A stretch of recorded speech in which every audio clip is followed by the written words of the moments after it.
నమస్తే, welcome to city 24/7 top debate. నేను సురేష్. మనం ఎక్కడైనా స్థలమో పొలమో కొంటే దాని విస్తీర్ణం ఎప్పుడు అలాగే ఉంటుంది కదా. కానీ 23.69 ఎకరాలు కాస్త కొంతకాలానికి 45.8 ఎకరాలుగా, మరి కొంతకాలానికి 75.75 ఎకరాలుగా పెరిగిపోతే అది ఖచ్చితంగా కబ్జా కహానీయే అని అర్థం కదా. ఈ విచిత్రం జరిగింది చిత్తూరు జిల్లాలో.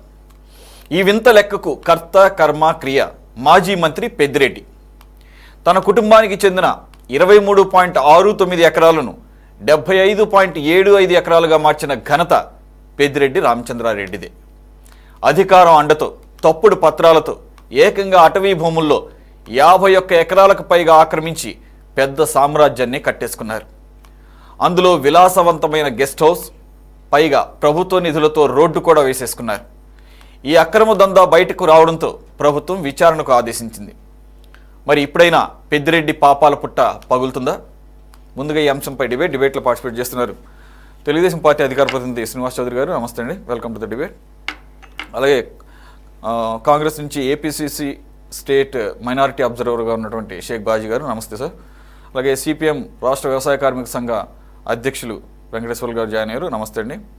ప్రముఖ రాజకీయ విశ్లేషకులు సీనియర్ జర్నలిస్ట్ ఉపాలక్ష్మి గారు కూడా జాయిన్ అయ్యారు. సార్ నమస్తే సార్. శ్రీనివాస్ చౌదరి గారు, యాక్చువల్గా ఈరోజు రెవెన్యూ శాఖకు సంబంధించి ముఖ్యమంత్రి చంద్రబాబు నాయుడు గారు సమీక్ష నిర్వహించారు. దానికన్నా ముందే ఆయన దగ్గరకు ఒక ప్రాథమిక నివేదిక వచ్చింది. ఆల్రెడీ రెవెన్యూకి సంబంధించి భూముల కబ్జాలు, అలాగే భూదందాల విషయంలో మాజీ మంత్రి పెద్దిరెడ్డి రామచంద్రారెడ్డి వైసీపీ హయాంలో నంబర్ 2గా వెలుగొందినటువంటి ఆయన మీద అనేక ఆరోపణలు వచ్చాయి. మనం చూసాం. కూటమి ప్రభుత్వం వచ్చిన కొత్తలో అక్కడ ఏకంగా ఒక 5 రోజుల పాటు ప్రజల నుంచి వినతులను కూడా స్వీకరించిన పరిస్థితి చూసాం. అనేకమైనటువంటి ఆరోపణలు వచ్చినాయి. మరి వాటి సంగతి ఏం చేశారని అనేక సందర్భాల్లో మన డిబేట్లో కూడా మిమ్మల్ని క్వశ్చన్ చేశాం. మీరు కూడా ఒక్కొక్కటి టైం పడుతుందండి, ఓవర్ నైట్ అయిపో అంటున్నారు. సో ఇది మొదటి అడుగుగా భావించాలా? ఆయనకి ఉన్నది యాక్చువల్గా 23.69 ఎకరాలట. అది కూడా అడవిలో ఉన్నటువంటి పట్టా భూములు అంట. మరి అడవిలో పట్టా భూములు మరి అప్పట్లో 1953లో జరిగిన సర్వే అంటది.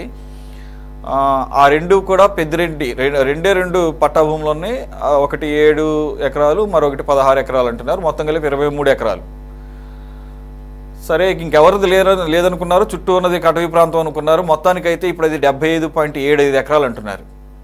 ఇప్పుడు అటవీ శాఖ చూస్తుంది ఉప ముఖ్యమంత్రి పవన్ కళ్యాణ్ గారు. ఆయన ఉక్కు పాదం మోపుతున్నాడు. ఆల్రెడీ సరస్వతి భూముల విషయంలో కూడా అటవీ భూములు కూడా దాంట్లో జాయిన్ అయ్యానంటే వాటిని కూడా సీజ్ ద షిప్ లాగా సీజ్ అన్నారట. మరి ఆ కార్యక్రమంలో ఉన్నారు. మరి పెద్దిరెడ్డి మీద కాన్సన్ట్రేట్ చేసినట్టున్నారు. అఫ్కోర్స్ ఎవరు తప్పులు చేసినా, ఎవరు దందాలు చేసినా అది ప్రభుత్వ భూమి. అటవీ భూమి అంటే అది స్టేట్కి సంబంధించి, రాజ్యానికి సంబంధించింది. అది ఎవరికి హక్కులు ఉండవు. ఇంకోటి పర్యావరణానికి సంబంధించినటువంటి అనేక నామ్స్ కూడా ఉంటాయి. సరే, ఎలా చూడాలి? ఇప్పుడు ఇది ప్రాథమిక నివేదిక అందిందంటున్నారు. ఆయన ఈరోజు రివ్యూ తీసుకునే టైంకి పూర్తి స్థాయిలో అన్ని వివరాలు కూడా ఆయన దగ్గరికి వెళ్ళాయంటున్నారు, ముఖ్యమంత్రి గారి దగ్గరికి. ఒక కమిటీని కూడా వేశారు. అక్కడ లోకల్గా ఉన్నటువంటి కలెక్టరు, అలాగే ఫారెస్ట్ ఆఫీసరు, మరొక పోలీస్ అధికారితో అంటున్నారు. సరే, ఏంటి సార్, మీరు అక్కడ లోకల్గా ఉన్నారు కాబట్టి మీకు ఇంకా ఎక్కువ డీటెయిల్స్ తెలిసే అవకాశం ఉంది. వార్తా కథనాల్లో వచ్చిన, వార్తాపత్రికలో వచ్చిన వాటికన్నా కూడా ఇంకా భారీ స్థాయిలోనే ఆయన దందాలు ఉన్నాయి. 75 ఏంటి, అసలు 100 ఎకరాలు ఆక్రమించారని చెప్పేసి ఆరోపణలన్నీ. సరే, any more details you want to add? Suresh గారు, మొదట మీకు మన 24/7 వీక్షకులకి, అనలిస్ట్ లక్ష్మణ్ గారికి, అలాగే కమ్యూనిస్ట్ పార్టీ నేత వెంకటేశ్వర గారికి, కాంగ్రెస్ నేత భాజీ గారికి శుభ సాయంత్రం. ఏ సార్, జగన్మోహన్ రెడ్డి కట్టుకోవాలా, మేము కట్టుకోకూడదా? ఏమన్నామండి ఇది? జగన్మోహన్ గారు ప్యాలెస్ కట్టుకున్నారు, నెంబర్ 2 పొజిషన్లో ఉన్నాడు విల్లాస్ కట్టుకున్నారు. మేము కూడా చిన్న ప్యాలెస్ కట్టుకున్నాం సార్. ఎందుకు సార్ మా మీద పడ అంత కాల్ చేస్తారు? వైఎస్ఆర్సీపీ అంటే ఏమనుకుంటున్నారు? కబ్జాలకు నిలయం. వాళ్ళు సంపాదించిన డబ్బులు ఏం చేయాలి? ఇప్పుడు గతంలో ఈ మధ్య ఒక సినిమా వచ్చింది పుష్ప అని. చెట్లు కొట్టేస్తే పుష్ప అన్నారు. ఇప్పుడు అదే భూమి, ఫారెస్ట్ భూములు ఆక్రమించుకుంటే ఏమంటారు? మాకు ఆ పేర్లు గుర్తు రావట్లే. మాకు బాధల్లో ఏంటంటే పొంగనూరు గడ్డ పెద్దిరెడ్డి అడ్డాగా మార్చేసి గతంలో అక్కడ ఎవరు ఓట్లేరండి. ధైర్యం చేసి జర్నలిస్ట్ కూడా వార్తలు రాయారు. కొంచెం కొంతమేరకు మన లక్ష్మణ్ గారు కూడా తెలుసుండాలి. పెద్దిరెడ్డి చెప్పింది వార్త, పెద్దిరెడ్డి చెప్పింది న్యూస్. పొరపాటున రాస్తే కొడతారు. మా తెలుగుదేశం పార్టీ నాయకుడిని అయితే ఏకంగా చెరువు తోటలో పెట్టి మార్చెట్టి కట్టి చుట్టూ అగ్గి పెట్టి కాల్చిపోతారు 95. ఇట్లాంటి చాలా దందాలు జరుగుతాయి. పెద్దిరెడ్డి నీ ఇలాకాలో శివశక్తి డైరీ అని ఉంటుంది, అక్కడికి మాత్రమే పాల్పోయేది. పొరపాటున హెరిటేజ్కో లేదా ఇంకో డైరీకో పోస్తే యాక్సిడెంట్ చనిపోతాడు మేనేజర్ కానీ వ్యాన్ కానీ. అలాగే అక్కడ ఓట్లేయండి ప్రజలు అంతా వస్తారు, ఓట్లేస్తారు, ఓట్లు వేయడానికి వస్తారు. వాళ్ళు ఇంకేసుకుంటారు, సంతకం పెడతారు, స్లిప్ తీసుకొని వాళ్ళ ఏజెంట్కి ఇచ్చేసి వెళ్ళిపోతారు, వాళ్ళకి బట్టన్ నొక్కుతారు. అలాగే అక్కడ కాంట్రాక్ట్ వర్క్లు లేవు, జరగవండి. జరిగినట్టు ఎంబుక్కులు ఇక్కడ అవుతాయి, రోడ్డు వేసినట్టు అనుకుంటారు, బిల్లులు వాళ్ళ అకౌంట్లో పడతాయి. ఇవన్నీ ఎందుకు నాకెలా తెలుసు అంటే, మా అత్తగారు ఊరండి ఇక్కడ వాళ్ళ కాన్సెప్ట్స్. మా అత్తగారు ఆయన టీచరు, మా అత్తగారు అది చదువు చెప్పారు. అక్కడే మా బావమర్దుల బంధువు కూడా ఉంటారు. ఒక బీసీ సామాజిక నేత తిరగబడిన దానికి పుట్టి జైలు వేసి బావులు పడేశారు దిక్కుదేవన లేకుండా. ఇంకొక బీసీ నేత ఈ మధ్య ఏదో పార్టీ కూడా పెట్టి ఆయన ఇంటి మీద అయితే 3-4 సార్లు దాడి జరిగింది. ప్రతిపక్ష నాయకుడు కూడా చంద్రబాబు నాయుడు ఆడిపోతే 307 కేసు పెట్టారు, రాళ్ళు కర్రలేసి. అలాగే కుప్పం ఉన్న అడ్డా అని చెప్పి కుప్పంలో ఓడిస్తారని చెప్పి సవాల్ చేశారు. ఇంకా బాధ కలిగిన విషయం ఏంటంటే, శ్రీకాకుళం నుంచి ఎవరో సైకిల్ యాత్ర మా పార్టీ నాయకులు పోతుంటే పసుపు చొక్కాయలు వేసుకున్నారని తీసి ఓడగొట్టి కాల్చి వాళ్ళు కొట్టి పంపించారు. ఇలాంటి సంఘటనలు కోకోలు చెప్పుకుంటూ పోతా ఉంటాయి. అదొక పుస్తకమే రాయొచ్చు. కొన్ని 100 ఎకరాలు మనది అని కనుచూపునార్లు కనబడితే కబ్జా చేస్తారు. అది ఒక రకంగా చెప్పాలంటే తండ్రి కొడుకు లేక అడ్డాగా మారిపోయింది. సో చెరువులు, ఇరిగేషన్ ప్రాజెక్టులు, అభివృద్ధి కార్యక్రమాలు ఏవి కూడా అక్కడ జరగవు. జరిగినట్టు రికార్డ్ అవుతాయి, బిల్లు ట్రాన్స్ఫర్ అవుతాయి అంతే. ఆయన మనుషుల్ని అక్కడ వేసుకుంటారు, పోలీసులు కానీ, ఇరిగేషన్ కానీ, డెవలప్మెంట్స్ కానీ, డిబిడబ్ల్యూ ఏ అధికారైనా ఆయన మనుషులు రావాలి. పోలీస్ స్టేషన్లో ఎస్ఐ కేసు పెట్టాలన్నా కూడా ఆయన పర్మిషన్ కావాలి. పొరపాటున ప్రజలు ఎవరైనా కంప్లీట్ అయిపోతే ముందు ఆయన ఫస్ట్ ఫోన్ వెళ్తుంది అక్కడ నుంచి, ఈ కేసు వచ్చింది సార్ ఏం చేయమంటారు. అంత కేజీఎఫ్ సినిమా మీరు చూసే ఉంటారు. ఒక రకమైన చెప్పాలంటే కేజీఎఫ్ సినిమా 2గా తీసుకోవచ్చు దీన్ని. అంతా పుంగనూరు కాన్స్టిట్యూన్సీని మార్చారు. అటువంటి ఏరియాలో పుల్చెర్ల మండలంలో మంగళంపేట ప్రాంతంలో ఒక ఫారెస్ట్ ఏరియాలో మీరు అన్నట్టు గుడ్లు పెట్టినట్టు 23 ఎకరాలు కాస్త 75 ఎకరాలు అయింది. అది కబ్జా స్పష్టంగా తెలుస్తా ఉంది. మీరు మీ నాయకులు కబ్జాలకు కేరాఫ్ మారిపోయారు. ఈరోజు బయటపడింది. అనేక అంశాల గతంలో కూడా మన కలెక్టర్ ఆఫీస్ తగలబెట్టారు రికార్డ్స్ కనబడకుండా పోవడానికి మదనపల్లిలో. ఇంకా దీని మీద కథనాలు కూడా చాలా వచ్చాయి. రెవెన్యూ సదస్సులు పెడితే 1600 కేసులు పిటిషన్ల మీద వచ్చాయి. కబ్జాలు చేశాడు. ఎవరైనా సమస్య అని పోతే అలానే తీసేసుకుంటాడు, మళ్ళీ వీళ్ళు పక్క వెళ్ళిపోవచ్చు. ఇట్లాంటి అరాచకమైన పరిపాలన జరిగింది. సో జగన్మోహన్ గారి యొక్క సామంత రాజులు ఈయన ఒక రాజు. ఒక 9 మంది ల్యాండ్, శాండ్, మైను అనేక అంశాలపైన సామంత రాజులు పెట్టుకున్నాడు. అంటే రాయలసీమలో ఈయన ఒక సామంత రాజు. ఈరోజు పాపం పడినది. ఒకప్పుడు కుప్పంకి చంద్రబాబు నాయుడు రాణి అన్నారు. వచ్చిన కాన్స్టిట్యూన్సీలో దుర్మార్గంగా ప్రచారం చేసి గొడవ చేశారు. 307 అప్పుడు ప్రతిపక్షానికి 307 కేసు పెట్టారు వాగాంట్లు. సో ఇంత అప్రజాస్వామికంగా ద్రోహం చేసే విధంగా ప్రజాస్వామ్యాన్ని కాలు రాశారు. సో దీని మీద ఈరోజు ప్రజలు తిరుగుబాటు చేశారు. కనీసం కాన్స్టిట్యూన్సీలో కూడా రాలేకపోతున్నారు అబ్బాకొట్టి. కారణం ఏంటంటే వాళ్ళు పరిపాలించిన పరిపాలన అటువంటిది. అటువంటి అరాచక పరిపాలన చూసి ఇప్పుడు ప్రజలు తిరగబడ్డారు. నియోజకవర్గంలో లేరు, ఎక్కడో దాక్కున్నారో మనకు తెలియదు. టోటల్గా అయితే ఇప్పుడు కలెక్టరు, ఒక ఫారెస్ట్ ఆఫీసరు, ఒక ఎస్పీ గారితో కమిటీ చేశారు. తొందరలో నాకు తెలిసి రేపు నెలలో ఒక పెద్ద అరెస్టులో 3 జరగబోతున్నాయి. ఒక ఆయన రాజకీయ సన్యాసం తీసుకుని వెళ్ళిపోయాడు. అది ఎంతవరకు ఎడదపోయి అవుతుందో తెలీదు. సో మాకున్న సమాచారం అయితే పెద్ద పెద్ద నాయకులు, పెద్ద తలకాయలు రేపు నెలలో 3 అరెస్టులు జరుగుతాయని మాకున్న అఫీషియల్ సమాచారం. అయితే ఇక్కడ మీరు ఇంకో గమనించాల్సిన విషయం ఏంటంటే, ప్రజల అమాయకులు చేసి ప్రజల సొమ్ములు తినేసినటువంటి వీళ్ళని నాట్ ఓన్లీ పొంగనూరు కాన్స్టిట్యున్సీ, ఆయన ఎప్పుడు ఎలక్షన్ జరపరండి. పలానా వ్యక్తి అంటే ఆయన అంతే, ఆయన గెలిచిన రాసేసుకుంటారు. అక్కడ గతంలో పనిచేసిన ఆఫీసర్లు కానీ, ఆర్ఓలు కానీ ఒళ్ళు దగ్గర పెట్టుకుని పనిచేయకపోతే దెబ్బలే, అనుమానం అక్కర్లే. సో ఇంత అప్రజాస్వామ్య పరిపాలన చేసిన నాయకులు ఇంకా ఉన్నారా? ఇటువంటి కాన్స్టిట్యూన్సీలు ఇంకా ఉన్నాయా? ఇంకా ప్రజాస్వామ్యాలు నడుస్తున్నాయా? చూడండి, పాలు పోయాలంటే కూడా ఆయన ఫిక్స్ చేస్తే రేటు ఆ రేటుకే కొంటారు, అదే ఆయన డైరీకే ఇవ్వాలి. గతంలో డ్వాక్రా సంఘం వాళ్ళు ఒక సంఘం పెట్టి పాల సేకరణ చేసి బయట అమ్ముదాం 10 రూపాయలు ఎక్కువ వస్తుంది చేస్తే ఆ తోలే డ్రైవర్ని ఆ మేనేజర్ ఇద్దరిని యాక్సిడెంట్ చేసి చంపేశారు. కేసు కూడా లేదు మనకి. అట్లాంటి సంఘటనలు చాలా ఉన్నాయి. సో పొంగనూరు కాన్స్టిట్యూన్సీలో ఇంకా చాలా నిగూఢమైన సమాచారం ఉంది, బయటకు రావాల్సి ఉంది. ఇరిగేషన్ ప్రాజెక్టులు అయితే ఘోరాతి ఘోరంగా దెబ్బతీశారు, ఆక్రమణ చేసి. ఆ ఇరిగేషన్ ప్రాజెక్టులు పరిశీలించడానికి పోయినప్పుడే బాబు గారి మీద దాడి కూడా జరిగింది. సో ఇలా చెప్పుకుంటా పోతే రాష్ట్రంలోనే చిత్తూరు జిల్లాలో హైయెస్ట్ భూములు కబ్జాలు వాళ్ళ పేర్ల మీద ఉంటాయి, వాళ్ళ తమ్ముళ్ళ పేర్లు, కొడుకుల పేరు మీద. ఏ మధ్యస్థం జరిగినా ఆయనకు ఒక పేరు పెట్టారు, ఆ పేరు ప్రకారం పోతారు. అక్కడున్న అధికారులను కూడా ఆయన కోరి తెచ్చేసుకుంటాడు. వాళ్ళు ఆయన మాట చిటిక్ కన్నా ఆయన సమాచారం ఇస్తే తప్ప ఏ కార్యం కూడా జరగదు. అటువంటి సంస్థానాన్ని ప్రజలు కొలగొట్టారు. ఈ పొద్దు ఎక్కడో తలదాచుకుంటున్నారు, కానీ చేసిన పాపాలు వెంటాడుతున్నాయి.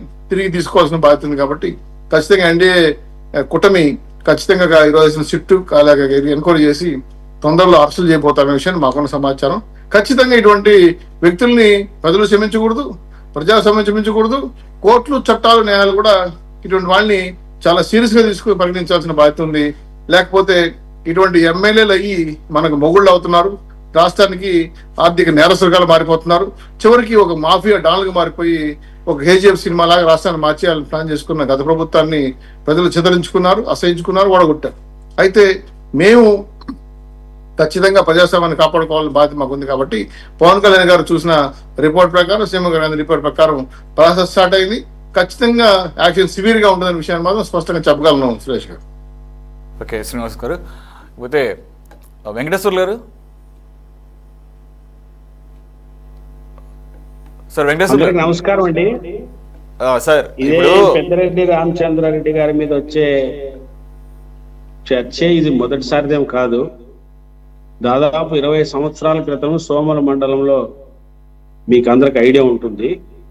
సోమల మండలంలో దాదాపు గిరిజనుల భూములు పెద్ద ఎత్తున కబ్జా జరిగిందని, ఆ భూముల్లో గతంలో ఉన్నటువంటి ఎంపీ కూడా రెడ్డప్ప పరోక్షంగా కూడా మా మండలంలో, ఆయన సొంత మండలం సోమల, ఆయన కూడా పరోక్షంగా చెప్పినటువంటి విషయాలు కూడా మనకు అందరికి తెలుసు. వైసీపీ అధికారంలో ఉన్నప్పుడే జిల్లా రారాజు, భూముల రాజు అని పెద్ద శీర్షికలు కూడా వచ్చాయి. మేము కంప్లైంట్ చేశాము, కేసులు కూడా వేసాము. సోమల మండలంలో మా కార్యకర్తల మీద కేసులు కూడా పెట్టారు. అక్కడ ఒక గిరిజన యువకుడు ఆ భూముల నుంచి ఇసుక తరలించకపోతుంటే, ఏమిటి మా గ్రామాలన్నీ నాశనం చేస్తున్నారంటే, ఒక ఎస్టీ కుర్రాన్ని హత్య చేసి ఆత్మహత్యగా చిత్రించినటువంటి ఘటనలు కూడా గతంలో చాలా చూశాం. కాబట్టి ఈ భూముల కబ్జా అనేది ఇది కొత్త కాదు. రెండో అంశం, ఇప్పుడు శ్రీనివాసులు గారు చెప్పారు, మేము అడిగేది ఏమంటే, మీదే కదా గవర్నమెంట్, 8 నెలలు అయింది. రాష్ట్రంలో వచ్చిన మరుక్షణమే సిసోడియా గారితో కమిటీ వేసి మదనపల్లిలో లబ్ధిదారులు ఎవరెవరు ఉన్నారో రండని 3 రోజుల పాటు revenue principal secretary, special chief secretary అక్కడే ఉండి తిష్టి వేసి అర్జీలు స్వీకరించి 10,000 ఎకరాల్లో సుమారుగా ఇన్ని వేల మంది వచ్చారు. వాళ్ళందరిలో 50%, మోర్ దెన్ 50% పెద్దిరెడ్డి రామచంద్రారెడ్డి బంధువులు, అనుచరులు అని చెప్పారు. మరి 8 నెలల కాలంలో పెద్దిరెడ్డి రామచంద్రారెడ్డి మదనపల్లి నడీర్ బొడ్డున కోట్ల విలువ చేసే 2 ఎకరాల భూమి సర్వే నంబర్తో సహా చెప్పాం. ఇప్పుడు దాకా మీ గవర్నమెంట్ ఆ భూమిని స్వాధీనం చేసుకోవడం కానీ, ఆయన మీద కేసు పెట్టడం కానీ మీరు చేశారా? ఎన్ని రోజులు చెప్పుకుంటూ పోతాం? 2 రెవెన్యూ సదస్సులు 45 రోజుల పాటు రెవెన్యూ సదస్సులు జరిపారు. ఇప్పుడు ఆ సదస్సుల్లో వచ్చినటువంటి సమస్యల పరిష్కారం కోసం 3,65,000 మంది మా భూములు కబ్జాకు గురయ్యాయి, 9/77 చట్టానికి విరుద్ధంగా ఆక్రమించుకున్నారు అని 3,65,000 మంది వాళ్ళ బాధలు చెప్పుకున్నారని మీ మంత్రి గారు బహిరంగంగా ప్రకటన చేశారు. ఇది చేసి కూడా దాదాపు 25 రోజులు అవుతుంది. నేను అడుగుతున్నా, మీరు రాష్ట్ర సంగతి అంతా పక్కన పెడదాం, మీరు చిత్తూరు జిల్లాలో పెద్దిరెడ్డి రామచంద్రారెడ్డి మదనపల్లి సోమల మండలంలో ఆధారాలు సహా బయట పెట్టిన 1 ఎకరమైనా మీరు తిరిగి స్వాధీనం చేసుకున్నారా? ఇది ఒకటి. రెండవది, అటవీ చట్టం ఎంత పవర్ఫుల్లో మీకు తెలుసు, మనందరం తెలుసు. వామపక్ష పార్టీల పోరాట ఫలితంగా 2005లో అటవీ హక్కుల చట్టం వచ్చింది. అది ఏజెన్సీకి వర్తిస్తుంది. గిరిజనులు 10 ఎకరాల వరకు సాగు చేసుకుంటూ పట్టాలు ఇవ్వమని చెప్తుంది. మిగిలిన ప్రాంతంలో 70 సంవత్సరాలుగా ఆధారాలు ఉంటే తప్ప నాన్ ట్రైబ్స్, అది కూడా నాన్ ట్రైబ్స్ అయినా ట్రైబ్స్ అయినా నాన్ ఏజెన్సీలో, ఇప్పుడు నాన్ ఏజెన్సీ అంటే ఇప్పుడు అటవీ భూమి చిత్తూరు జిల్లా మనం చర్చిస్తున్నామని చెప్తున్నా. ఈ అటవీ భూములో పెద్దిరెడ్డి రామచంద్రారెడ్డి కాదు, చంద్రబాబు నాయుడు గారు అయినా 1 ఎకరం స్వాధీనం చేసుకోవాలన్నా 70 సంవత్సరాల క్రితం నుంచి ఆధారాలు చూపాలి. మరి ఇవి మీ ప్రభుత్వానికి తెలీదా? ఇప్పుడు మీ మంత్రి పవన్ కళ్యాణ్ గారు, ఆయన ఫారెస్ట్ శాఖ మంత్రి కదా, కర్ణాటక తిరిగి వచ్చాడు, తమిళనాడు తిరిగి వచ్చాడు. నాకు అటవీ అంటే చాలా సంతోషం, అటవీ భూముల్లో ఉన్న వాళ్ళందరినీ వెనక వాళ్ళ సంగతి తెలుసు అని అంటున్నారు. మరి ఈయన సంగతి ఎందుకు తెలుసలేదు?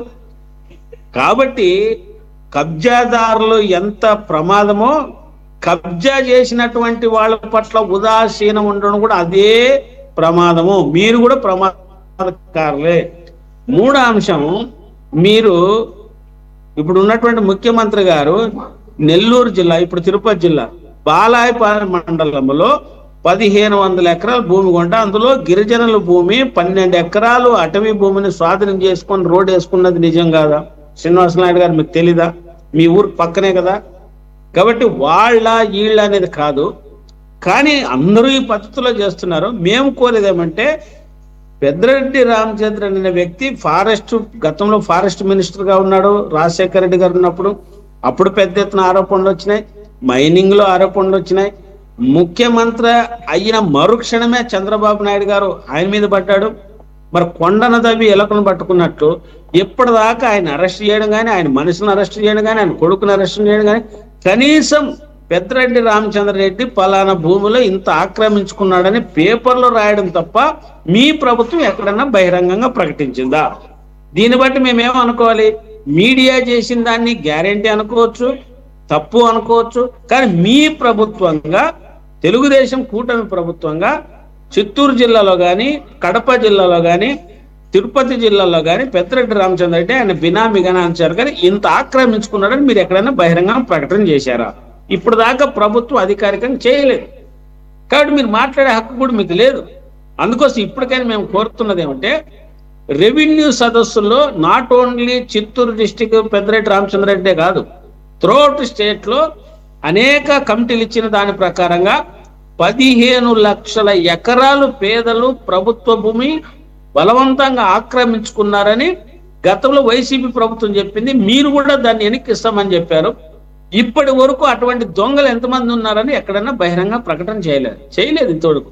అందుకోసమే ఇప్పుడైనా మీరు చిత్తశుద్ధితో అలాంటి వాళ్ళని యుద్ధ ప్రాతిపదిక పైన ఎక్కడ ప్రభుత్వ భూములు, పేదల భూములు ఆక్రమించుకున్నారు, ఫారెస్ట్ భూములు ఆక్రమించుకున్నారు, బహిరంగంగా ప్రభుత్వం ప్రకటించండి. పేపర్ మీడియా కాదు, మీరేం చేస్తున్నారు? ప్రభుత్వం ప్రకటించండి, కలెక్టర్ ద్వారా ప్రకటింపు చేయండి, ఈ జిల్లాలో ఇంత అన్యాక్రాంతమైందని.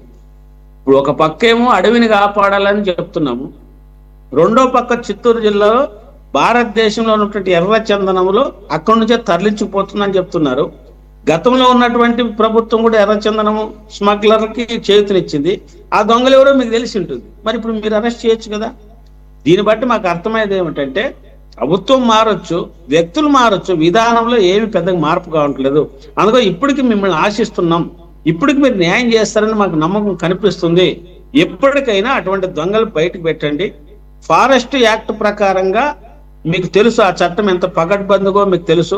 9/77 చట్టం ఎంత పగడ్బందీగో ఉందో మీకు తెలుసు. 1/70 అటవీ హక్కుల చట్టం ఎంత ఉందో మీకు తెలుసు. ఈ చట్టం ప్రకారంగా ఆ దోషుల్ని శిక్షించండి, అన్యాక్రాంతమైన భూములు వెనక్కి తీసుకోండి. బాధాకరమైన విషయం అంటే, ఎక్కడన్నా గిరిజనుడు పేదోడు చిత్తూరు జిల్లాలో 1/2 ఎకరా భూమి స్వాధీనం చేసుకొని గుడిసేసుకొని అక్కడ పశువులు మేపుకొని ఉంటే వాళ్ళ మీద కేసులు పెట్టి జైలుకు పంపుతున్నారే. మరి 100 ఎకరాలు ఆక్రమించుకొని జబర్దస్త్గా ఫామ్ హౌస్లు కట్టుకొని, గెస్ట్ హౌస్లు కట్టుకొని, మరి పైనుంచి మీరు ఫోటో తీశారు, వివరాలన్నీ బయటికి పెట్టి అలాంటి ఎందుకు శిక్షించలేరు? అందుకోసమే ఆయన ఒక్కడే కాదు, రాష్ట్రంలో ఉన్నటువంటి భూ కబ్జాదారులందరినీ బయట ప్రకటించండి, చట్టపరంగా చర్యలు తీసుకోండి. మేము మీకు మద్దతు ఇస్తాం. ఏ పార్టీ అయినా ఉపేక్షించకుండా చేయమని మేము డిమాండ్ చేస్తాం. ఓకే వెంకటేశ్వర గారు. సార్, ఉప్పల్ లక్ష్మణ్ గారు, యాక్చువల్గా నాకు ఒకటి గుర్తొస్తుంది. ఇడుపులపాయలో ఒకప్పుడు రాజశేఖర రెడ్డి గారి హయాంలో కూడా 100 ఎకరాల అసైన్డ్ భూముల్ని ఆక్రమించుకున్నారని చెప్పేసి ఒక వివాదం వచ్చినప్పుడు ఆయన అది ఆయన దృష్టికి రాలేదు, పొరపాటు జరిగిందని చెప్పేసి తిరిగి ఇచ్చినటువంటి సందర్భం కూడా చూసాం. కానీ ఇదైతే అట్లా లేదు. ఇది వాంటెడ్గా ఇక చుట్టుపక్కల ఉన్నదంతా కూడా పట్టా భూమి పోను, మిగతాదంతా అటవీ ప్రాంతం కదా అని చెప్పేసి ఆయన ఒక విలాసవంతమైన ఎస్టేట్గా తీర్చిదిద్దుకున్నాడు. ఒక ఫ్యూడల్ ప్రభువులు ఎలా అయితే అప్పట్లో రాజులు ఏ రకంగా వ్యవహరిస్తారో అలాగ ఆ మొత్తం ఆ ఒక్క ఫామ్ హౌస్ మధ్యలో ఉన్నటువంటి ఆ విలాసవంతమైన భవనం చేరుకోవడానికే మార్కెట్ యార్డ్ నిధులతో ఏకంగా రోడ్డు కూడా వేయించుకున్నారు అని చెప్పేసి, అలాగే లోపలికి వెళ్ళడానికి ఆయన మంత్రిగా ఉన్నప్పుడైతే సెక్యూరిటీ కూడా భారీగా ఉండేదని, ఆ ఫామ్ హౌస్లోకి వెళ్ళాలంటేనే 2 గేట్లు దాటుకుని వెళ్ళాలని, చుట్టూతా ఒక 15 నుంచి 20 అడుగుల కంచె వేసుకున్నారని, అది కూడా మరి ఫారెస్ట్ నామ్స్కి వ్యతిరేకమే. అలా ప్రైవేట్గా కంచె వేసుకుంటాం అని ఆక్రమించుకోవడమే పెద్ద తప్పు అనుకుంటే మళ్ళీ దానికి ప్రొటెక్టివ్గా కంచె వేసుకోవటం, అది అడవిలో ఉన్నటువంటి అటవీ సంపద లేదంటే కనుక ప్రాణులు, ఇఫ్ ఐఎమ్ నాట్ రాంగ్. రెండోది ఒక 300 నుంచి 400 ఆవులను కూడా పెంచుతున్నట్లుగా దానికి తగ్గట్టుగా షెడ్లు నిర్మించడం. అదొక ఒక ఇంద్రభవనం లాంటిది అక్కడ ఒకటి పైనుంచి గనక శాటిలైట్ పిక్చర్స్లో చూస్తే లేదంటే కనుక డ్రోన్స్ను పంపిస్తే కానీ కనపడదట. సరే మరి ఇన్నాళ్ళు ఇది అయితే బయటికి రాలేదు, ఇప్పుడు కూడా వార్తా కథనం ద్వారా తెలిసింది. దానికన్నా ముందే దీని మీద ఎంక్వైరీ వేశారట.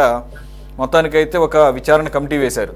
సార్ ఏంటి సార్ ఇది ఇప్పుడు ఒక ఈవెన్ సజ్జల విషయంలో కూడా కొన్ని అటవీ భూములు ఆక్రమించారని చెప్పేసి ఆయన మీద ఆరోపణలు ఉన్నాయి. గతంలో నేను ఆల్రెడీ చెప్పినట్టు వైఎస్ఆర్ గారిది, అలాగే ఇక వీరు వారని కాదు అటవీ భూములు కూడా ఎవరు వదిలిపెట్టట్లేదు అనే ఒక ఆరోపణలు అయితే వినపడుతున్నాయి. ఇది ఎలా చూడాలి సార్? ఇది ఏమైనా కొత్తగా బయటపడిందా లేదంటే ఇది ఎప్పటి నుంచో ఆల్రెడీ ఆరోపణలు ఉన్నటువంటి అంశమే అనేది? అంటే ఆరోపణలు అనేవి మామూలుగా రాజకీయ నాయకుల్లో ఉంటాయి. ఇప్పుడు మీరు అన్నట్టు ఆయన చిత్తూరు జిల్లాకు ఒక రాజు కాదని ఎవ్వరు అనటం లేదు. ఇప్పుడు కూడా రాజే. చంద్రబాబు నాయుడు గారికి దమ్ములే లేవు అతని మీద యాక్షన్ తీసుకోవడానికి. 7 నెలలు గడిచిపోయింది. మైనింగ్ లో ఎన్నో ఆరోపణలు ఉన్నాయి. ఈ భూముల కంటే మైనింగ్ లో శ్రీనివాస్ చౌదరి గారు 2-3 రోజుల్లో ఒక ముఖ్యమైన అరెస్ట్ జరగబోతుంది, ఒక సంచలనం కాబోతుంది అని చెప్పి ఎన్ని రోజుల నుంచి చెప్తున్నారు? అరెస్ట్లు అయిపోతాయి, ఏదో జరిగిపోతుందని ఎన్ని రోజుల నుంచి మీ లీకులు ఇచ్చుకుంటున్నారు తెలుగుదేశం వాళ్ళు. లీకులు అంతే, లీకుల వీరులు తెలుగుదేశం వాళ్ళు అంతే. ఏముండదు, నథింగ్. ఇక్కడ ఏమి జరగదు, అంత దమ్ములేం లేవు వీళ్ళకు. ఇక్కడ 7 నెలలు గడిచిపోతే నీకు మన డిబేట్ లో అనుకుంటా నేను పెద్దిరెడ్డి రామచంద్రారెడ్డి గారి పిఏ చెప్పిన మాటలు చెప్పాను. కప్పం చెల్లించకపోతే జగన్మోహన్ రెడ్డి గారికి ఈ మంత్రి పదవి పీకేస్తామని సజ్జల రామచంద్రారెడ్డి ఫోన్ చేసి బెదిరిస్తే దాక్కుని ఎక్కడ నా మీద దాడి చేస్తారో, ఎక్కడ మళ్ళీ కేసులు పెట్టిస్తారో అని స్టార్ హోటల్లో ఫోన్ స్విచ్ ఆఫ్ చేసుకొని ఫైళ్ళని విజయవాడలో మొత్తం ఫైళ్ళని మాఫీ చేసుకొని తర్వాత కొడుకుకు చెప్తే, అయ్యా బాబు వద్దు ఆయనతో గొడవ పెట్టుకోవడము, మనం ఏదో కప్పం ఇవ్వాల్సింది ఇచ్చేద్దాము అని చెప్పి కొడుకు రాజీకి వచ్చి బెంగళూరు పోయి కప్పం చెల్లించి వచ్చిన తర్వాత వారం రోజుల తర్వాత బయటకు వచ్చాడు ఆయన పెద్దిరెడ్డి రామచంద్రారెడ్డి. అలాంటి పరిస్థితుల్లో అసలు ఆ మైనింగ్ దోపిడీ ఎలా? ఒక ప్రైవేటు 10 ఎకరాల భూమిని ప్రైవేట్ వాని దగ్గర కొనుక్కొని పక్కనే ఉన్నటువంటి ఫారెస్ట్ భూముల్లో కూడా మైనింగ్ చేసి, ప్రభుత్వ భూముల్లో కూడా మైనింగ్ చేసి ఆక్రమించి 10 ఎకరాల బదులు 30-40 ఎకరాల్లో మైనింగ్ జరిగింది. ఎంతసేపు కనుక్కుంటారండి దాన్ని? ఎంతసేపు పెడతారని వాటిని? ఆడ 10 ఎకరాల భూమి ఉప్ప లక్ష్మణ్ దగ్గర నుంచి కొనుక్కున్నాడు. 10 ఎకరాలు ఎంతసేపు కొలుస్తారు? దాని పక్కన మైనింగ్ ఎట్లా జరిగింది? కళ్ళ కనబడుతుంది కదా. అక్కడ ఎంత తవ్వారు, తీసుకుపోయారు, ఎంత లోతుకు వెళ్ళారో, ఎంత కెపాసిటీ దోచుకుపోయారో కూడా తెలిసిపోతుంది. ఒక్క కేసు అన్నా ఇప్పటి వరకు మైనింగ్ మీద బుక్ అయిందా? కాలే. అట్లనే ఇది కూడా ఏదో కమిటీ వేయించారంట. ఈ పెద్దల కమిటీ తెలుస్తారా? వీళ్ళు అంత దమ్ములు ఉన్నాయా వీళ్ళకు? వాడు పోలీస్ ఆఫీసర్ అంట, ఫారెస్ట్ ఆఫీసర్ అంట, వాళ్ళ ముగ్గురు కలిసి తిరుగుతారా? వాళ్ళ ముగ్గురు ఎందుకండి? అరే నువ్వు ఆ ఎంఆర్ఓ ఆఫీసులో సర్వేని పిలిచి పోయి కొలుచుకొని రాపోరా అంటే వాడు వీడియో తీసి కొలుచుకొని వచ్చి చెప్తాడు ఆడ ఉన్నది 30 ఎకరాలే ప్రైవేట్ ల్యాండ్ 20 ఎకరాలు ఆక్రమించుకున్నాడు లేకపోతే 50 ఎకరాలు ఆక్రమించుకున్నాడు అని వాడు ఒక గంటలో చెప్తారు వాళ్ళు. వీళ్ళని విచారణ చేసేది ఇంకా ఎప్పుడు కాలయాపన తప్ప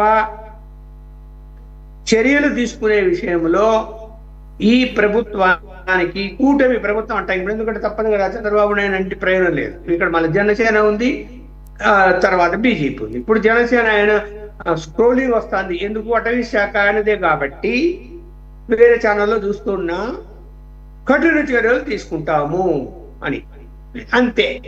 అవి కూడా లీకులకు తయారయ్యారు వాళ్ళు కూడా.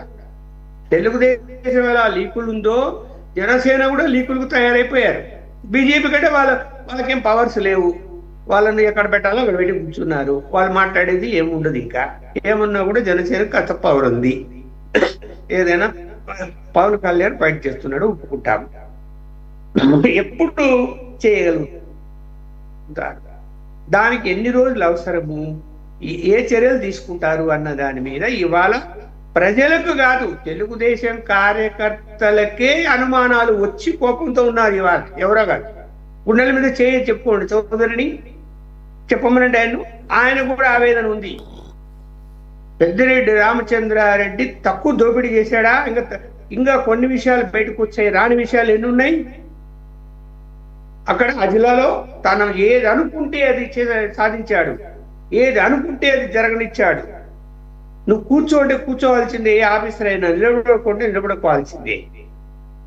అంత దౌర్జన్యకర విధానాలతో అతను చెయ్యని దోపిడీ అది ఏది లేనప్పుడు 7 నెలలు గడిచినా కూడా అవకాశాలు ఉండి కూడా ఏమీ చేయలేని పరిస్థితిలో ఈ ప్రభుత్వం ఉంటే ఏమి తెలుగుదేశం కార్యకర్తలు ఎందుకు అంగీకరిస్తారండి? ఏం చేస్తున్నాం మనము? ఇప్పుడు మళ్ళీ ఏమైపోయింది, ఇప్పుడు పరిపాలన చంద్రబాబు నాయుడు చేతిలో లేదు, లోకేష్ గారి చేతిలోకి వెళ్ళిపోయింది. లోకేష్ గారు ఏదో రెడ్ బుక్ రాసుకున్నాడు, ఏదో తేల్చి పారేస్తాడు, ఆయన ఆవేశం ఎక్కువ అని చెప్పి అనుకున్నామా అందరం? మరి లోకేష్ ఏం చేస్తున్నాడు అండి? ఇప్పుడు పెద్దిరెడ్డి రామచంద్రారెడ్డి విషయంలో ఎడ తప్పుకున్నాడు? ఎందుకు యాక్షన్ తీసుకోమని చెప్పి, చర్యలు తీసుకోమని చెప్పి రివ్యూ చేయలేకపోయాడు? అందరి రివ్యూ చేస్తున్నాడు కదా, వేరే డిపార్ట్మెంట్ కూడా రివ్యూ చేస్తున్నాడు. ఇది ఎందుకు చేయలేదు? మరి మైనింగ్ ఎందుకు చేయలేదు? చేయాలి కదా, పట్టుకోవాలి కదా. అంటే ఇక్కడ ఇప్పుడు ఏమైపోయింది, వైఎస్ఆర్సీపీ వాళ్ళు క్రమేణా ఆలస్యమయ్యే కొద్దీ అండర్ గ్రౌండ్ లో తెలుగుదేశం నాయకులు పట్టుకొని, ఇప్పుడు మన చౌదరి గారు కూడా లొంగిపోతారంటే చౌదరి గారిని పోయి చౌదరి చెప్తే లోకేష్ చంద్రబాబు మాట వింటాడని తెలిస్తే చౌదరి ఇంటికి పోయి కూడా లొంగు తీసుకుంటారు. అలా వాళ్ళు డబ్బులతో లొంగు తీసుకునే ప్రయత్నాలు చేస్తున్నారు, తెలుగుదేశం నాయకుల్ని, పలుకుబడి ఉన్న నాయకుల్ని, అధికారులను. ఇంకా ఎలా బయటకు వస్తాయి వాస్తవాలన్నీ నాకు అర్థం కాదు. బయటికి ఎలా వస్తాయి చెప్పండి? బయటికి ఎలా వస్తాయి? చూశారు ఇప్పుడు మన ఛానల్లో ఉంటే కాదు, నేను వేరే ఛానల్లో చూస్తున్నాను. పైన శాటిలైట్ పైన డ్రోన్ కెమెరా ద్వారా చూపిస్తున్నారు ఎంత భవనం కట్టాడో, ఎన్ని అంతస్తులు, ఎంత అందంగా కట్టాడో, రోడ్డు ఎలా వేశారు, అన్ని చూసేది దాకా నేను. మరి ఇప్పటి వరకు ఈ ప్రభుత్వానికి తెలియదా అక్కడ అంత జరిగిందని, అక్కడ అలా ఉన్నాయని తెలీదా? ఎందుకు లేట్ చేస్తారు? మీకు క్లియర్గా క్లారిటీ ఉంది. గత ప్రభుత్వంలో ఉన్నప్పుడు మీరు తెలుగుదేశానికి క్లారిటీ ఉంది, ఏ జిల్లాలో ఏ మంత్రులు ఏం ఆక్రమించుకున్నారు, ఏమేమి దందాలు చేశారు, ఎవడోడు కోట్లు సంపాదించాడు అని చిన్న కార్యకర్త దగ్గర నుంచి పెద్ద కార్యకర్తల వరకు అందరికీ తెలుసు. చిత్తశుద్ధి అనేది ఉండాలా, నిరూపించాలి మీరు. అంటే మరి కార్యకర్తలకు మీరు సమాధానం చెప్పుకోవాలి, ప్రజలకు కాదు ఇప్పుడు చెప్పాల్సింది. తెలుగుదేశం కార్యకర్తలకి సమాధానం చెప్పుకోవాలి. మీరు ఇప్పుడు ఏం సమాధానం చెప్తారు? అట్లుంటే చూడండి. మరి ఇప్పుడు పోని మీరు ప్రతిపక్షంలో ఉన్నారు, అంత జరుగుతున్నది ఎక్కడ మీరు కనిపెట్టలేకపోయారా? సొంత జిల్లా కదా మీది, ముఖ్యమంత్రి గారు సొంత జిల్లా, కనిపెట్టలేకపోయారా? మీ కార్యకర్తలు చెప్పలేదా? అప్పుడే ఎందుకు మీరు దాన్ని అడ్డుకోలేకపోయారు? అప్పుడే ఎందుకు కంప్లైంట్ చేయలేకపోయారు? అయిపోయింది, అధికారం చేతిలోకి వచ్చింది. ఇప్పుడు మీరు యాక్షన్ తీసుకుంటామంటే తెలుగు బీజేపీలు వద్దంటారా, లేకపోతే కనుక పవన్ కళ్యాణ్ వద్దంటాడా? ఎవరు వద్దంటారు? తీసుకుంటే తీసుకోవాలి కదా. కమిటీ అట. ఇవాళ అధికారులు బాగా అవినీతికి అలవాటు పడ్డారు. ఐపీఎస్లుగా, ఐఏఎస్లు, ఫారెస్ట్ అధికారి. ఏమండి ఇప్పుడు ఏమైనా ఆగిందే? మీ చిత్తూరు జిల్లాలో రెడ్ శాండిల్ స్మగ్లింగ్ ఆగిందా? ఈ రోజు వరకు చెప్తున్నా నేను, ఆగలేదే. ఎవడో ఫారెస్ట్ ఆఫీసర్ ఇప్పుడు వేశారు కదా, వానికి చెప్పబడి నాకు పీకండి. స్మగ్లింగ్ ఎందుకు ఆపలేకపోయాడు? మరి ఎందుకు ఆపలేకపోయాడు చెప్పండి. జరుగుతున్నాయి కదా, ఇప్పుడు కూడా పట్టుబడుతున్నాయి కదా.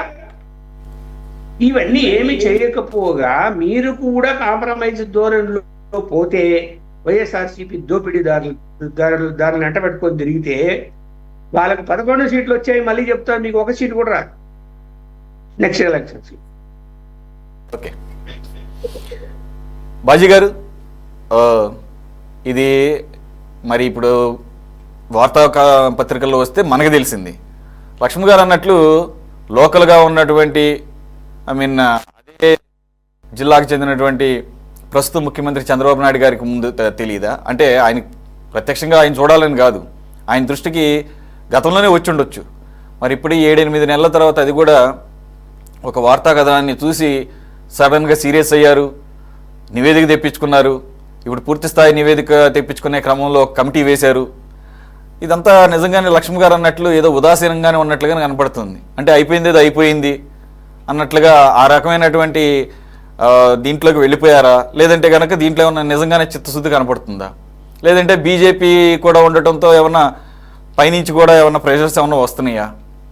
ఎందుకంటే వాళ్ళ అబ్బాయి ఎలాగ మిథున్ రెడ్డి ఎంపీగా ఉన్నాడు, వైసీపీ ఎంపీలు అంటే నథింగ్ బట్ ఇప్పుడు ఎలాగో కూటమిలో ఎంపీలు అంటే అది వేరే విషయం, అఫీషియల్గా ఉన్నారు. మనం గత 5 సంవత్సరాలు ఇప్పుడు కూడా చూస్తున్నాము, వైసీపీలో ఉన్న ఎంపీలు కూడా బీజేపీకి మద్దతుగానే ఉంటారు ఇప్పుడు కూడా. మరి ఆ రకమైన లైజనింగ్ ఏమైనా జరుగుతుందా? అవే అడ్డం పడుతున్నాయా? ఇటువంటి విషయాల్లో ముందుకు వెళ్లకుండా కూటమి ప్రభుత్వానికి ముందరకాలకు బంధాలు ఏమైనా వస్తున్నాయా? మీ అబ్జర్వేషన్ సార్. సురేష్ గారు, మీకు మన ఛానల్లో వీక్షకులకి అట్లాగే ప్యానల్ పెద్దలందరికీ కూడా శుభ సాయంత్రం, నమస్కారం. పెద్దిరెడ్డి రామచంద్రారెడ్డి గారు వైసీపీలో నంబర్ 2గా ఒక వెలిగిన వ్యక్తి, అది అందరికీ తెలిసిన విషయమే. ఆయన చిత్తూరు జిల్లా డాన్గా పేరు ప్రఖ్యాతులు పొందిన నాయకుడు. అనేక వ్యాపారాలు, అక్రమ వ్యాపారాలు, అనేక కబ్జాలు, అనేక రకమైన కేసులు, ఆరోపణలు మనం విన్నాము గతంలో కూడా. అంతేకాదండి, అధికారులు కానివ్వండి, పోలీసులు కానివ్వండి, ప్రజా సంఘాలు కానివ్వండి, ప్రతిపక్ష పార్టీలతో సహా ప్రభుత్వ అధికారులు ఎవరు కూడా ఏమి చేయలేని ఒక దుర్భేద్యమైన పరిస్థితుల్ని క్రియేట్ చేసుకొని ఉన్నారు. మీరు నన్ను అడిగిన క్వశ్చన్స్ లోనే ఆన్సర్స్ ఉన్నాయి. ఖచ్చితంగా ఆయన్ని ఎవరు ఏమీ చేయలేదు. మీరు చూసుకోండి, రాసి పెట్టుకోండి. ఈ ప్రస్తుతం కూటమి ప్రభుత్వం కూడా ఇవాళ వచ్చిన ఆరోపణలు మీద కానివ్వండి, ఎంక్వైరీ జరిపినా కానీ మరి కొద్ది రోజుల్లోనే అవన్నీ మర్చిపోతారు. ఏమీ జరగదు, ఏమి పనిష్మెంట్స్ ఉండవు, చర్యలు ఉండవు, విచారణలు ఉండవు, ఏమి జరగదు. ఇది ఫ్యాక్ట్, జరగబోయేది ఇదే. కారణం ఏంటంటే చంద్రబాబు నాయుడు గారు అదే జిల్లా. ఆయన తెలియదా పెద్దిరెడ్డి రామచంద్రారెడ్డి గారి నేచర్ ఏంటి, ఆయన దందా ఏంటి, ఆయన వ్యాపార సామ్రాజ్యం ఏంటి, అవినీతిని ఏం చేస్తాడు చంద్రబాబు నాయుడు గారికి తెలియదండి. 40 ఏళ్ళు సుదీర్ఘ రాజకీయాలు నడిపిన వ్యక్తి, ముఖ్యమంత్రిగా అన్నిసార్లు ఉన్న వ్యక్తి, తన జిల్లాలో రైవల్ నాయకుడి మీద తన ఏం తెలియదండి, అది ఏం చేస్తున్నాడు. మనం ఊరికి కాలక్షేపంగా కాదు, కొంతకాలం మాట్లాడుకోవడానికి పనికొస్తే తప్ప అక్కడ ఏమి మ్యాటర్ ఏమి ఉండదు, ఏమి అవుట్పుట్ రాదు. కాబట్టి అందరికీ తెలిసిన సత్యం, నగ్న సత్యం. కాకపోతే ఏంటంటే ఇక్కడ మనం చెప్పుకోవాల్సింది, జగన్మోహన్ రెడ్డి గారి పరిపాలన ఇంత దారుణంగా, ఇంత దుర్మార్గంగా, ఇంత అసలు ఎక్కడా కూడా కనివిని ఎరిగిన రీతిలో ఈ అక్రమాలు కానివ్వండి, దందాలు కానివ్వండి, భూ కబ్జాలు కానివ్వండి, దోపిడీలు కానివ్వండి, 1-2 అండి మైన్స్ లో. ఇప్పుడు మదనపల్లి ఫైల్స్ తగలబెట్టడం, సబ్ కలెక్టర్ ఆఫీసులో ఫైల్స్ తగలబెట్టడం, పొల్యూషన్ కంట్రోల్ ఫైల్స్ తగలబెట్టడం, మరి అడ్డొచ్చిన వాళ్ళని బెదిరించి లొంగ తీసుకోవడం. ఎవరినైనా కానీ లొంగ తీసుకునే కెపాసిటీ ఉన్న నాయకుడు ఆయన. ఆ పార్టీ లేదు, ఈ పార్టీ లేదు, వాళ్ళు లేదు, వీళ్ళు లేదు, ఏదైనా సాధించే సత్తా ఉంది, చేయగలిగిన సత్తా ఉంది. కాబట్టి వీళ్ళకి శిక్షలు పడవండి, వీళ్ళకి శిక్షలు పడవు. ఆరోపణ పాపం పవన్ కళ్యాణ్ గారు ఏదో తాపత్రయ పడుతున్నారు కానీ ఆయన శాఖలో జరిగింది విచారించండి అని, విచారణలో కూడా ఏమీ తేలదు, విచారణలో కూడా ఏముండదు. అటవీ భూమిలో ఎవరైనా కానీ అమ్మక కొనుగోళ్లు క్రయ విక్రయాలు ఉంటాయా? ఇది ఎవరికైనా తెలిసిన సత్యం. అటవీ భూమిని ఆయన 2001లోనే కిరణ్ కుమార్ రెడ్డి గారి హయాంలో కొనుక్కున్నాడంట. 23 ఎకరాలు 75.4 ఎకరాలు అయింది. ప్యాలెస్లు, దాంట్లో రోడ్లు, ఫెన్సింగ్లు, భారత్ పాకిస్తాన్ మధ్య ఉన్న ఒక తీవ్రమైన ఎట్లాంటి ఉద్రిక్తతలో ఉంటుందో అలాంటి ఉద్రిక్తత ఉంటుంది అక్కడ ఆ ప్రాంతానికి వెళ్ళాలంటే. అది అందరికీ తెలిసిన విషయమే. ఇది ఏంటంటే ఇవాళ కొత్తగా బయటపడింది కాదు ఆయన అక్రమాలు. ఇవాళ అది చర్యలు తీసుకోవడానికి కావాల్సిన సాక్ష్యాధారాలు సేకరించే పరిస్థితి కూడా ఉండదు. కాబట్టి ఏంటంటే ఇది ఒక దారుణమైన పరిపాలనలో దారుణమైన నాయకులు పరిపాలించారు ఈ రాష్ట్రాన్ని. అట్లాగే దోచేశారు ఇష్టం వచ్చినట్టుగాను. ప్రజలు బాధపడటమే, ప్రజలు విని ఇవన్నీ అయ్యో ఇట్లా జరిగిందా అని బాధపడుతుంది తప్పించి ఈ దుర్మార్గులకి శిక్షలు పడవు, విచారణలో జరగవు, వాళ్ళకి ఎగ్నెస్ట్ గా సాక్ష్యాధారాలు ఏమి ఉండవు, అన్నీ కూడా మాసిపోతాయండి. కాబట్టి ఏంటంటే మనం చెప్పుకున్నా కానీ ఫలితం లేదు. తెలుగుదేశం పార్టీ మరి కానీ కూటమి వాళ్ళు కానీ వాళ్ళే చెప్పాలి ఏం చేయబోతున్నారు, ఏం చేస్తారు, ఎలా నిరూపిస్తారు, ఏ శిక్షలు వేస్తారు, ఆయనకి ఏ రకంగా విచారణ తీసుకెళ్తారు అనేది చూడాలి. అలాగే ఇంకొక అంశం మీరు లేవనెత్తిన అంశం, కేంద్రం నుంచి కూడా ఒత్తిడి ఉంటుంది. డెఫినెట్ గా కేంద్రం నుంచి ఖచ్చితంగా బీజేపీ నుంచి ఒత్తిడి ఉంటుందండి. ఒత్తిడి ఉంటుంది, మోటివేషన్ చేస్తారు, వీళ్ళు సైడ్ చేసేస్తారు. ఈ కేసులు ఈ నాయకులందరినీ కూడా వీళ్ళతో అవసరాలు ఉంటాయి, వీళ్ళతో అవసరాలు ఖచ్చితంగా ఉంటాయి. వీళ్ళు లాబింగ్ చేస్తారు, ఢిల్లీలో లాబింగ్ చేస్తూనే ఇలా నడిపారు కదండి. టీడీపీ నుంచి బీజేపీలోకి వెళ్ళిన వాళ్ళు కానివ్వండి, అట్లాగే వైసీపీలో ఉన్న వాళ్ళు కూడా బీజేపీకి తొత్తులుగా ఉండి కేంద్రంలో ప్రతి దానికి సపోర్ట్ చేస్తూ ఉన్నారు. ఎలా శిక్షిస్తారండి వీళ్ళని? ఏ రకంగా ఎక్స్పెక్ట్ చేస్తాం మనం? ఏ రకంగా శిక్షలు పడతాయి? ఖచ్చితంగా లాబింగ్ చేస్తారు. లాబింగ్ అక్కడ నుంచి చేయకపోయినా కానీ తెలుగుదేశం పార్టీ అయితే ఆ ధైర్యం చేయలేదు. పెద్దిరెడ్డి రామచంద్రారెడ్డి గారి మీద కేసులు పెట్టడం కానీ, ఆయన అరెస్ట్ చేయడం కానీ, ఆయన అక్రమాల మీద విచారణ జరపడం కానీ, బహిర్గతం చేయడం కానీ చేయరు. ఖచ్చితంగా జరగవు. ఇది మాత్రం ఖాయం. నిజంగా దమ్ము ధైర్యం ఉంటే ఇప్పటికే ఉన్న ఆధారాలు ఉన్న ఇన్ఫర్మేషన్ తోటి ఆయన మీద చర్యలు తీసుకోవచ్చు. ఎందుకు చేయటం లేదు? Madanapalle sub collector office files దహనం చేశారు. ఏం చేశారు? దాని మీద ఏం చర్యలు జరిగినాయి? పొల్యూషన్ కంట్రోల్ బోర్డు పేపర్స్ ఈ కృష్ణానది కలకట్ట మీద దొరికితే ఏం చేశారు? ఎందుకు విచారణ జరపలేదు? ఏమైపోయింది? చెప్పాలి సమాధానం. తెలుగుదేశం పార్టీ శ్రీనివాస్ చౌదరి గారు చెప్పాలా ఆ కేసులు ఏమైనాయి? అట్లాగే గతంలో అనేక ఆరోపణలు వచ్చినాయి. అనేక మంది బాధితులు భూములు కోల్పోయిన వాళ్ళు, వీళ్ళ బాధితులు పెద్దిరెడ్డి రామచంద్రారెడ్డి గారి బాధితులు కంప్లైంట్లు ఇచ్చారు, ఫిర్యాదులు చేశారు. ఏం చేశారు? ఆ ఫిర్యాదులు పుట్టదాఖలైపోయినాయి. ఏదైనా జరిగిందండి? యాక్షన్ ఒకటన్నా కానీ, మచ్చుకు ఒక్కటన్నా కానీ జరిగిందా? చెప్పండి. పైపెచ్చి ఏంటంటే ఆయన కౌంటర్ స్టేట్మెంట్ మనం చూసాం.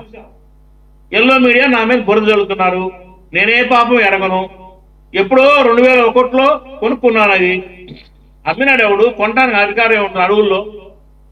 అది ఫారెస్ట్ ప్యాలెస్. ఆయన ఒక సామ్రాజ్యానికి అధినేత, ఒక మహారాజు అడవుల్లో ఒక దుర్భేద్యమైన కోట కట్టుకున్నాడు. మరి ఆ కోట దగ్గర వెళ్ళడానికే సాహసం లేదు ఎవరికైనా కానీ. మరి పక్కనే శ్రీనివాస్ చౌదరి గారు ఎప్పుడైనా వెళ్ళారా? చూసారా? పక్కనే కదా ఆయన ఉండటం. ఎప్పుడన్నా చూసారా?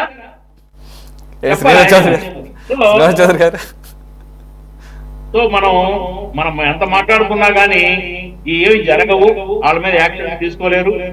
కాబట్టి మనం ఒక నిర్వేదంతో దీన్ని చెప్పుకోవడం తప్ప ఫలితం ఉండదండి. కాకపోతే నేను ఒకటే కోరుతున్నాను తెలుగుదేశం పార్టీ ప్రభుత్వాన్ని, ధైర్యం చేయండి. ఇలాంటి వాళ్ళని ఈడ్చుకొచ్చి లోపల పడేయండి, సాక్ష్యాధారాలు తీసుకురండి. ఒక్కడిని వేస్తే భవిష్యత్తులో ఎవరు కూడా ఇలాంటి పనులు చేయరు. ప్రజలు హర్షిస్తారు. దమ్మున్న ప్రభుత్వం రాని. మీరు మంచి ప్రభుత్వం అని మీరు స్టిక్కర్లు అతికించుకోవడం కాదు. ఇళ్ళ దగ్గర దమ్మున్న ప్రభుత్వంగా నిరూపించుకోండి. ఇలాంటి వాళ్ళని ఒక ఇద్దరిని తీసుకొచ్చి లోపలేసేయండి, నిరూపించండి, శిక్షలు వేయండి. ఆ భూ కబ్జాలు చేసి నేను వెనక్కి తీసుకోండి. పేదవాళ్ళ భూములు పేదవాళ్ళకి అప్పచెప్పండి. అటవీ భూముల్ని సురక్షిత కాపాడండి. ఆ బిల్డింగ్ కూలగొట్టండి, ఆ ప్యాలెస్ ని కూలగొట్టండి సార్, దమ్ముంటే, ధైర్యం ఉంటే. మీరేమో చేయాలి కానీ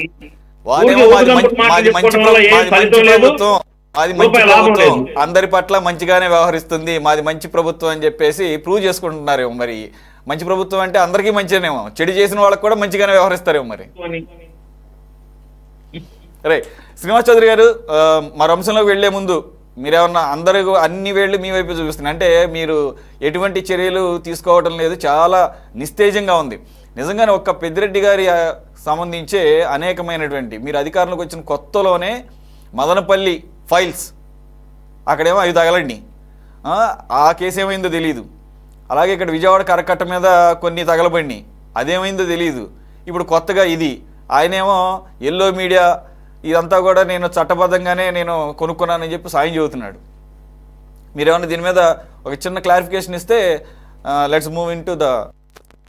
తప్పకుండా సార్, ఎందుకంటే అధికారంలో ఉండేటప్పుడు పొలమాలే కాదు కదా సార్, మన మీద విమర్శలు కూడా వస్తాయి, ఎదుర్కోవాలి. అనేక సందర్భాల్లో పొంగనూరు పుడింగి అని చెప్పేసి అంటాం, మాటలు చెప్పడం ఏముంది. ఇప్పుడు నిజంగా ఇప్పుడు బాజీ గారు అన్నట్టు ఏం చేయలేరు పెద్దిరెడ్డి గారిని, ఆయన నిజంగా పుడింగి అన్నట్టుగానే నడుస్తుంది వ్యవహారం. అదే సార్, ఇప్పుడు 100 ఏనుగులు తిన్న గద్ద కూడా ఒక గాలివానికి పడిపోతుంది. కాబట్టి ఈరోజు మీరు మాట్లాడిన మాటలు కానీ మంచి విషయాలు కానీ చాలా మీ ఆవేదన ఆలోచన చాలా చక్కగా వివరించారు, చాలా సంతోషం. అయితే మాకు కూడా కొన్ని సిస్టమ్స్ ప్రకారం పోవాలి కాబట్టి తప్పు చేశాడు వెంటనే జైలు వేసేయండి అనే మట్టుకుండా కొంత సాక్ష్యాధారాలు సేకరించడం ఆలస్యం అవుతా ఉంది. కొంతమంది మన పోలీస్ అధికారులు అంటారా, లేదా వాళ్ళ ఫారెస్ట్ అధికారులు అంటే కొంచెం ఉప్పందించేవాడు కూడా ఉన్నారు. ఇంకా కూడా దిద్దుకునే పరిస్థితుల్లో ఉన్నామంటే కొంచెం బాధ కలిగిస్తా ఉంది. అయితే ఖచ్చితంగా ఇవన్నీ మీకు సాకులు చెప్పడం అనేది సమంజసం కాదు. ఖచ్చితంగా తప్పు చేసిన వాడిని తుప్పు రాకుండా జైల్లో పెట్టాల్సిన బాధ్యత మా కుటుంబం మీద, ప్రభుత్వం మీద ఉంది.